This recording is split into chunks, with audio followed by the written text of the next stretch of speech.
અમદાવાદના 132 foot ring રોડના Himmatlal park બીઆરટીસી bus stand પર ટિકિટિંગ સ્ટાફના કર્મચારીનો મહિલાઓ અને લોકો સાથે ગેરવર્તન કરતો વિડીયો સોશિયલ મીડિયામાં વાયરલ થયો છે।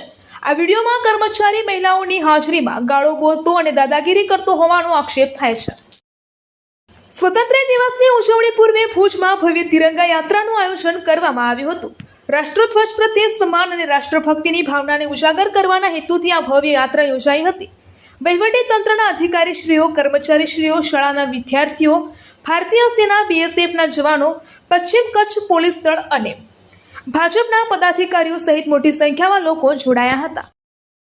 સુરતની નવી સિવિલ હોસ્પિટલમાં રેસિડેન્ટ તબીબ હર્ષ પંડ્યાના આપઘાત મામલે વીર નર્મદ દક્ષિણ ગુજરાત યુનિવર્સિટીના વાઇસ ચાન્સેલર ડોક્ટર કિશોરસિંહ ચાવડાએ ભારે નારાજગી વ્યક્ત કરી છે। નિયમ મુજબ ઘટનાના 48 કલાકની અંદર ડીન ડોક્ટર જયેશ બ્રહ્મભટ્ટ દ્વારા તપાસ અહેવાલ કુલપતિને સોંપવાનો હોય છે, પરંતુ હજુ સુધી આ રિપોર્ટ યુનિવર્સિટીને મળ્યો નથી। વાઇસ ચાન્સેલરે સ્પષ્ટ કહ્યું છે કે દેશના હોનહાર તબીબને ગુમાવવાનું યુનિવર્સિટી પરિવારને ઊંડું દુઃખ છે। વહીવટી તંત્ર દ્વારા રિપોર્ટ આપવામાં થયેલા આ વિલંબ અંગે તાકીદે આદેશો જારી કરવામાં આવે અને આજે સાંજે 5 વાગ્યા સુધીમાં સંપૂર્ણ રિપોર્ટ રજૂ કરવામાં આવે। પાટનગર ગાંધીનગરને સ્માર્ટ સિટી બનાવવાના દાવાઓ વચ્ચે મહાનગરપાલિકા અને ભ્રષ્ટ કોન્ટ્રાક્ટરોની મિલીભગતે શહેરના માર્ગોને મોતના કુવા સમાન બનાવી દીધા છે। કુડાસણ વિસ્તારમાં ગુરુદ્વારા સર્કલ નજીક મુખ્ય માર્ગ પર 2 દિવસ પૂર્વે અચાનક વિશાળ ભૂવો પડી જતા સમગ્ર વિસ્તારમાં ભારે ભયનો માહોલ સર્જાયો છે। આ જોખમી ભૂવામાંથી પસાર થતી વેળાએ બેદરકાર તંત્રના પાપે નિર્દોષ વાહન ચાલકો સીધા ખાબક્યા હોવાના રૂવાટા ઉભા કરી દીધા સીસીટીવી ફૂટેજ સામે આવતા જ નગરજનોમાં ભારે આક્રોશ ફાટી નીકળ્યો છે।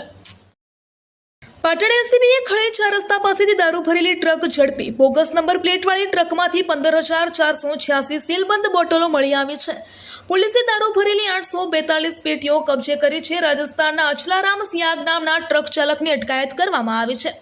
આ ટ્રકની કેબિનમાંથી 2 અસલ આરટીઓ નંબર પ્લેટ મળી આવી હતી। ચાલકે ટ્રક પર લગાવેલી નંબર પ્લેટ બોગસ હોવાનું કબૂલ્યું છે। સાંચોરના મહેશ બિશ્નોઈએ દારૂ ભરેલી ટ્રક સોંપી હોવાનો પ્રાથમિક ખુલાસો છે।